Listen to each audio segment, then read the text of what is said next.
2-2.5 वर्षामध्ये महाराष्ट्राच्या राजकारणाने कूच बदलली। जून 2022 मध्ये शिवसेना पक्षामध्ये काही जणांनी राजकीय भूमिका बदलली। 2 जुलै 2023 ला राष्ट्रवादी काँग्रेस पक्षातल्या काही जणांनी भूमिका बदलली। प्रत्येकाने सांगताना काय सांगितलं तर प्रत्येक जण विकासाच्या गोष्टीसाठी गेला। जाऊन बसले कुठं? भारतीय जनता पक्षाच्या मांडीवर जाऊन बसले। या भारतीय जनता पक्षाच्या मांडीवर जाऊन बसल्यानंतर प्रत्येकाला वाटायला लागलं एवढे पक्ष फोडले, चिन्ह पळवली, एवढं सगळं गेल्यानंतर खरोखर विकासाची परिस्थिती निर्माण झाली असेल त्या महाराष्ट्राच्या मंत्रालयात आज महाराष्ट्र विधानसभेच्या उपाध्यक्षांना त्यांचं म्हणणं सांगण्यासाठी, म्हणणं मांडण्यासाठी मंत्रालयाच्या 3ऱ्या मजल्यावरून चाळीवर उडी मारावी लागली। ही इतर कुठली परिस्थिती नाही, महाराष्ट्रातल्या सत्ताधाऱ्यांची परिस्थिती आहे।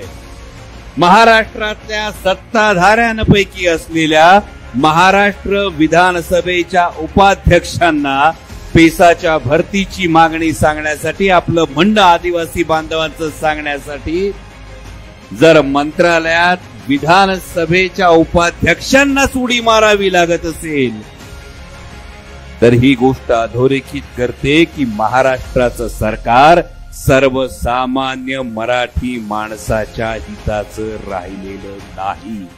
एका पाठोपाठ एक योजना येतात, पण योजना तुमच्यापर्यंत पोहोचण्यासाठी पेपरमध्ये पानाच्या पानं भरतात का नाही? जाहिराती, रंगीत जाहिराती, आणि दिसतात 3 फोटो।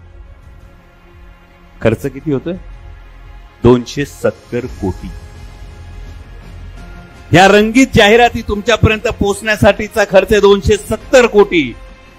हा साताऱ्यातल्या पेपरमध्ये आली की नाही माहित नाही, पण साताऱ्यातल्या मुंबईतल्या पेपरमध्ये जाहिरात आहे, योजना दूतांची जाहिरात। 270 कोटी फक्त जाहिरातीचा खर्च। याच्या पलीकडे जाऊन 50,000 युवकांना 6 महिन्यांसाठी 10,000 रुपये देणार योजना दूत।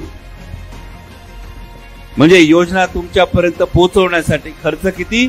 300 कोटी। म्हणजे 270 आणि 300 570 कोटी तुमच्या खिशातले काढलेत कशासाठी? सरकारची जाहिरात करण्यासाठी। पण मराठी माणसाला चांगलं माहिती आहे, त्यात तर सातारा जिल्ह्याला परफेक्ट माहिती आहे का जाहिराती बघून साबण विकत घ्यायचा असतो सरकारने। जाहिराती बघून आपण साबण घेतो, आपण तेल घेतो, पण जेव्हा सरकारला एवढ्या जाहिराती कराव्या लागतात तेव्हा खरं काय असतं? जे चकाकतं ते सगळं सोनं नसतं, जे वरडू वरडू सांगतं त्या सरकारचं काय खरं नसतं हे आपल्याला माहिती। तुम्ही सध्या टीव्हीवर एक जाहिरात बघत असाल, कॅन्टीन मध्ये बसलेली मुलं, त्यांच्या समोर बसलेला राजकारणी वेटर ऑर्डर घेऊन येतो आणि राजकारणाला द्यायच्या ऐवजी पोरांना देतो। बरोबर? बरं वाटतंय का असं बघायला? तुम्ही जर हॉटेलात गेला आणि तोंडावरची ऑर्डर जर वेटरने दुसऱ्याला दिली, बरं वाटतंय का? जर हे बरं वाटत नसेल तर तुम्ही कसं काय सहन करता? तुमच्या पोरांच्या तोंडासमोरचा रोजगाराचा घास हिरावून जर गुजरातला दिला जात असेल, जर महाराष्ट्रातून बाहेर पळवला जात असेल, तर याचं उत्तर घ्यायचं असेल, याचा जबाब घ्यायचा असेल, जाब विचारायचा असेल तर तो भारतीय जनता पक्षाला विचारावा। भारतीय जनता पक्षाचे गृहमंत्री आणि भारतीय जनता पक्षाचे गृहमंत्री असताना भारतीय जनता पक्षाच्या गृहमंत्र्यांच्या, मान्य उपमुख्यमंत्र्यांच्या जिल्ह्यात 240 दिवसात 213 बलात्कार होत असतील तर हे सरकार माता भगिनींचं नाही, हे सरकार शेतकऱ्यांचं नाही, हे सरकार युवकांचं नाही।